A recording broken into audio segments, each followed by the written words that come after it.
After the rise of the Islamic State, during the times of the Prophet Muhammad, peace be upon him, and in the later periods including the Age of Andalusia and the Ottomans, we have considered the oldest historical mosques in more than 12 Arab and European countries. In order to see the landmarks of those time periods and the Islamic conquest that are associated with them, and the role that they played in spreading the civilization of Islam, which the Arabs are carrying forward with every passing generation.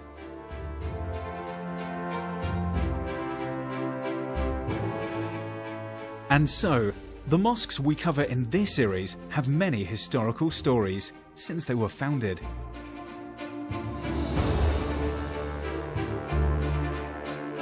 The mosques in this series have stories that have to be told and cannot be forgotten. Their stories are a living embodiment of the age of Islamic Renaissance. They are part of Islamic history. They are the oldest and most important mosques in the world. Mosques with a vibrant history. With God's permission, they were built to last.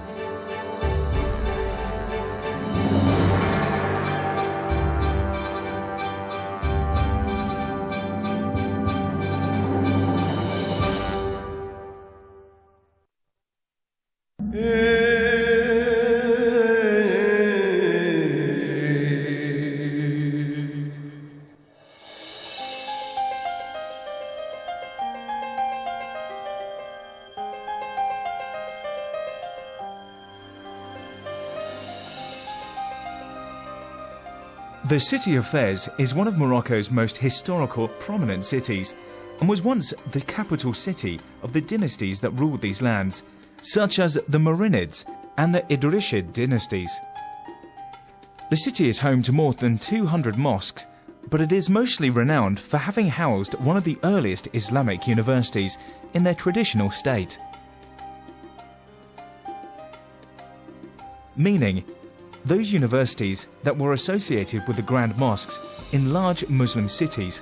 In this case is the Mosque of Al-Qalawiyyin, which played a great role in spreading Arabic Islamic culture amongst the tribes of Morocco, with its influence spreading to nearby areas. Al-Qalawiyyin is an extraordinary place, a mosque and a university. A mosque because prayers are held there. And to this day, Friday prayers, in addition to the 5 daily prayers, are observed in it. Where you go there, you will find people reading the Quran, a teaching of Islam, and many other activities related to religious observance. It is also a university, as it has been ever since its establishment. There are spacious designated spaces and facilities to which great imams, prominent scholars and leaders of the Islamic community flocked from all over the Islamic world to sit atop its pulpits and teach. The young and the old of a community, all of them, gathered to receive and learn from their great knowledge. And when I say knowledge, here I do not only mean their knowledge of Islam, I mean all scholarly endeavors, such as the sciences of astronomy and the humanities and philosophy, in addition to the arts of oration and jurisprudence and logic and rhetoric.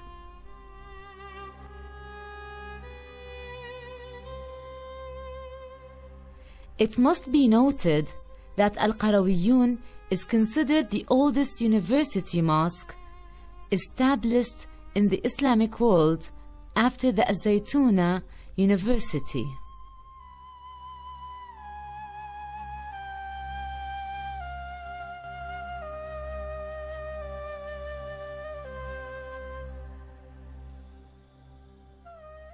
Al-Qalawiyyin Mosque is considered one of the first mosques in the history of Islam and is a university mosque, which is unique because of the caliber of scholars from all walks of the scientific world who taught in it. Al-Qarawiyyin Mosque was established by a Moroccan lady during the time of the Idrisids in the year 245 Hijri or 859 CE. And in the light of scientific prosperity of this mosque, it became a university over 1,000 years ago.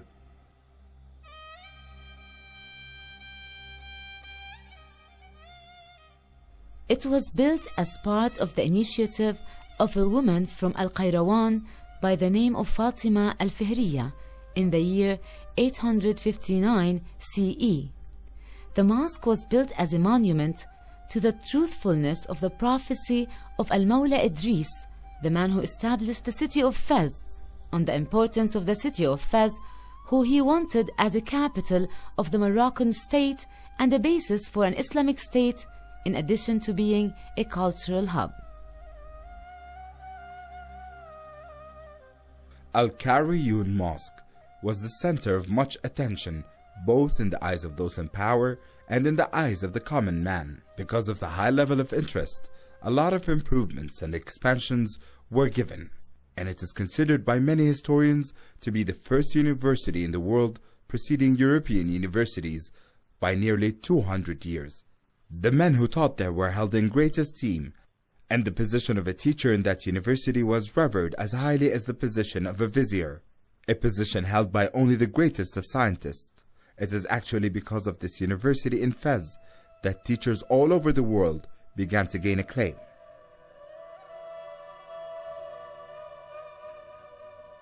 Al-Qarawiyyin Mosque helped establish and shape the Islamic identity of Morocco. It also preserved the Arabic language in the region through a varied curricula. Its influence was comprehensive in Morocco and the surrounding areas all the way to Andalusia. The University of Qarawiyyin was able through the ages to firmly establish Islamic thought and to spread Arabian culture in all of the regions of North Africa. And so much of the credit goes to it when it comes to this widespread religious education in all of these regions and going beyond to Europe, and especially in Andalusia.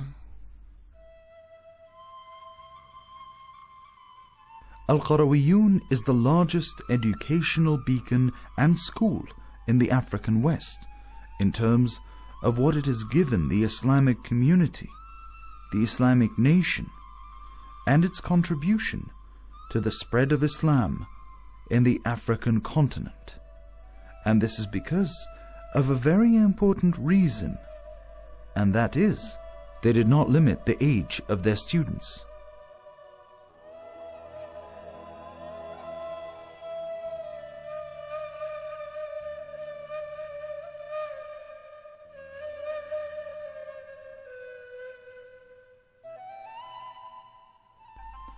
Nor did they differentiate between nationalities or with any rules as to who could learn there. Rather, Al-Qarawiyyin, in its most prominent and prosperous decades, was able to reach people of all ages and races. And thanks be to God, some of this still goes on today. Back in its day, it accepted wave upon wave of people from all over the African continent. There were those who came from Niger, from Nigeria, Mali, and all these nations from the south of the desert and the coast, from Ghana and Guinea, Mauritania, which was known as Shingail, people from all over really. This mosque and its scholarly circles contributed to the prosperity of Fez, which became the destination of scholars and students from all over the world, and all of whom contributed to the advancement of this city. The mosque made the eyes of the Muslim world turn to Fez and became the destination of many travelers who sought out an education at Al-Qarawiyyin University and who wanted to be tutored by the prominent scholars and scientists who also flocked to the esteemed establishment of the Al-Qarawiyyin from all over the world to teach and to be able to get together with others in their field or in various fields, as many of the scholars in those days were polymaths with many interests, taking a special interest in issues that pertain to the Muslim and Arab world in general, and more specifically to the region of North Africa, Morocco, and its neighboring countries, that is. Many of the scholars who left their imprint on the world of thought emerged out of Al-Qarawiyun, some of whom had worldwide acclaim, and amongst those is the famous scholar Abdul Rahman ibn Khaldun. There are many prominent scholars who we can say have studied or taught at Al-Qarawiyun. But let us just look at Ibn Khaldun, who is renowned not only in the Islamic world, but all over the world as well.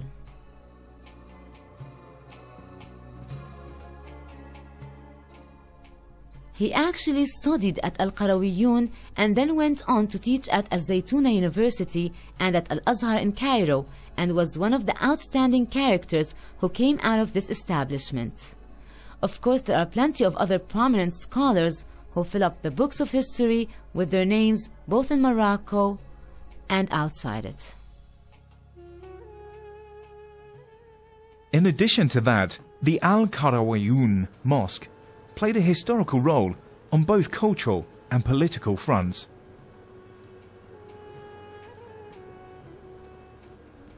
It is the Grand Mosque in which the pledges to the leaders of the Muslim communities received pledges of allegiance, meaning the kings and sultans. It was from that university that jihad was announced when the going got tough and when the situation was serious, with the enemy invading Morocco from Europe.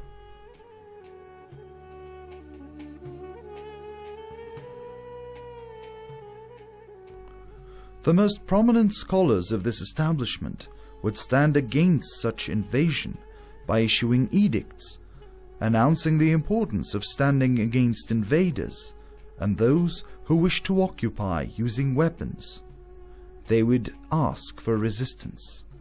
And so the role of Al-Qarawiyun was not limited to scholarly endeavors and the improvement and guidance of society, but also had a role that sought to enlighten people. In the city of Fez, other schools reinforce and continue on in the work of Al-Qarawiyun, and it was out of these establishments that many of the great minds of Morocco and the rest of North Africa emerged. Al-Qarawiyun was initially used as a place of worship and prayer before it was converted to university in the time of the Mariners, who were behind a scientific renaissance in the city of Fez, where they built many religious establishments in addition to many other civil institutions such as schools and other community buildings. But Al-Qarawiyun was able to maintain its status at the center of all of these establishments and among the other surrounding mosques and schools.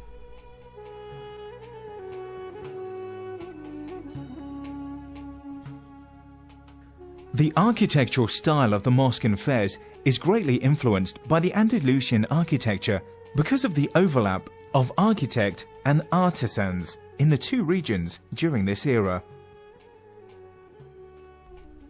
What we see today in Al-Qarawiyun Mosque in Fez and the mosques of Marrakesh and those of Al-Rabat is that they are all influenced in their architecture by the artisans of Andalusia who traveled from there, developing their styles much as they had done in Andalusia before.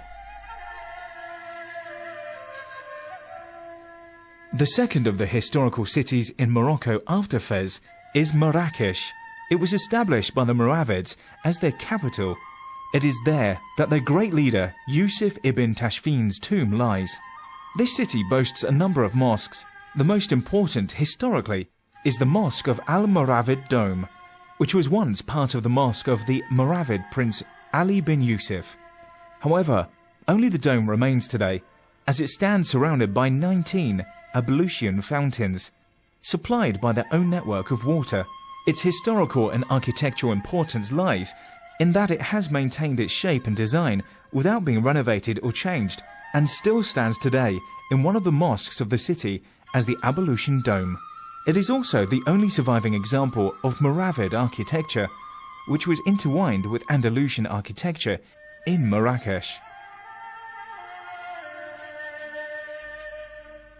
They played a great role in implementing architectural fusion that brought historians to the conclusion that indeed this fusion has taken place.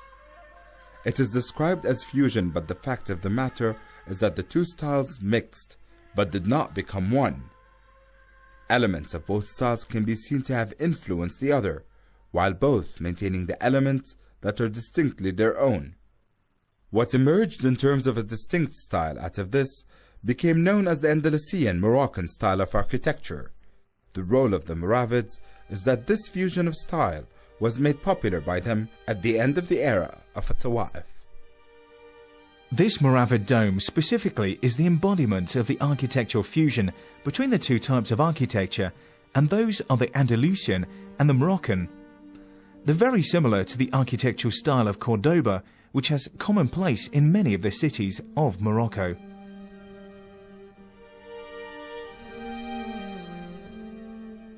The clear influence seen on the Islamic architecture of Morocco is that of Andalusian architecture. So one will find that most of what was built by the Moravids and Almohads and the Marinids in fact shows a great deal of this influence. This is of course in addition to the Oriental influence, which is evident in forts and other military constructs, as well as in mosques, but to a lesser degree.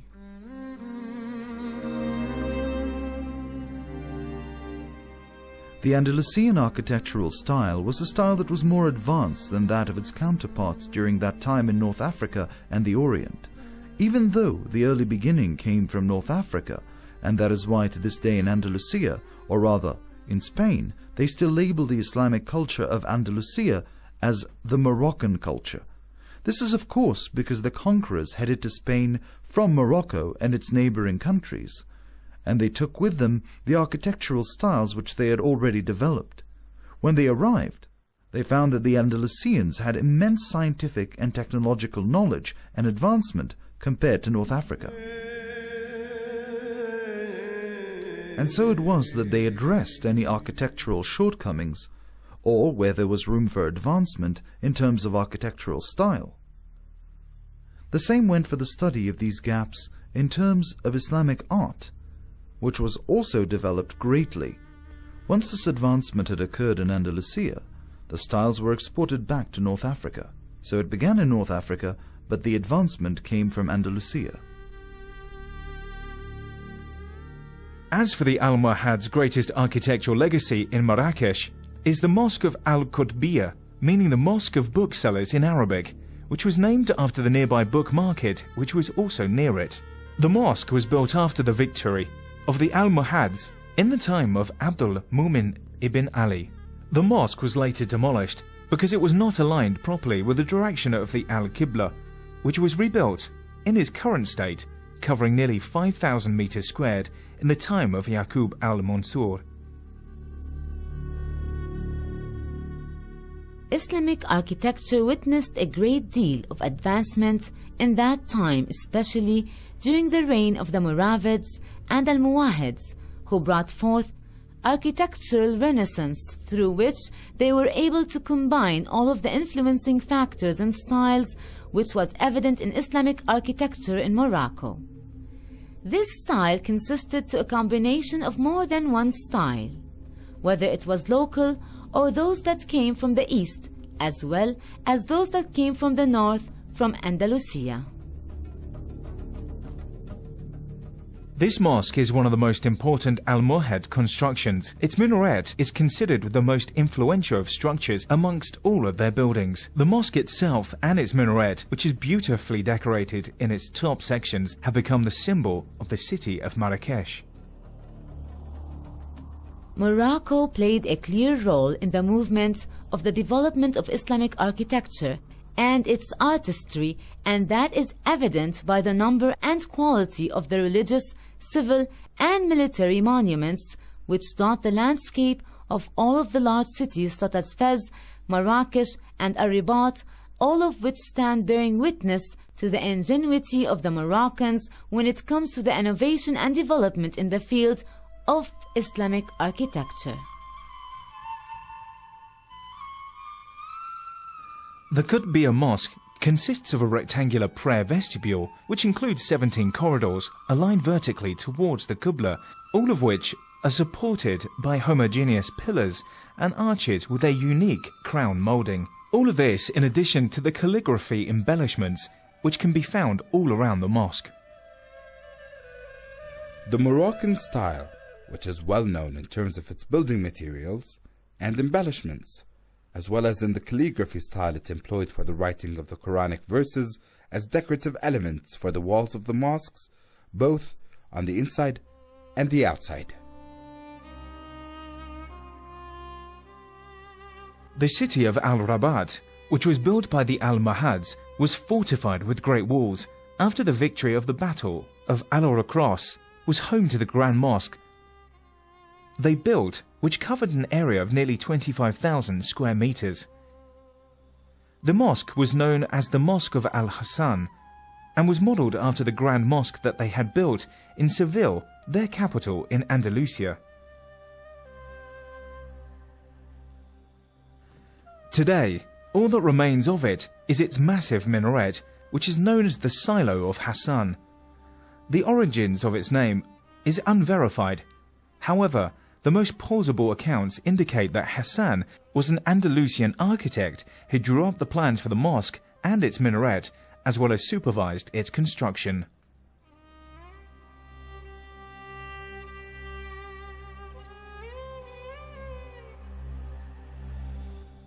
Many historians and scientists consider the Moroccan and Andalusian styles of architecture as one and the same. They speak of the advancement of the two styles after their fusion, also as if they were only one style, something I believe is inaccurate, because each of these styles was born independent of the other, and are both distinguished by elements that only exist with it. For example, the Moroccan style of architecture was influenced to a much lesser degree by other Islamic styles, and was developed slowly, unlike other Islamic architectural styles.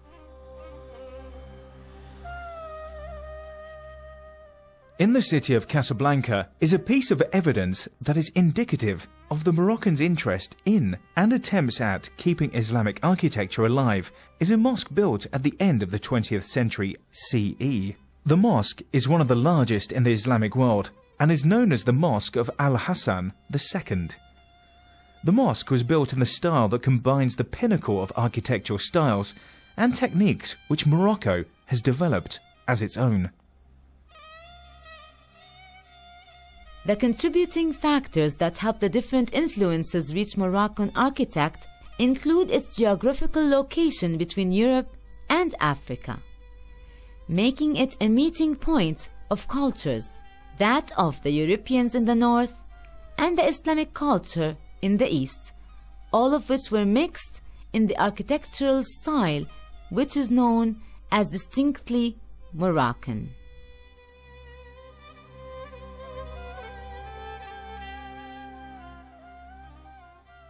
Part of the mosque is built over the waters of the Atlantic Ocean and is famed for its massive minaret, which has surpassed any other both in size and height, which is nearly 200 meters.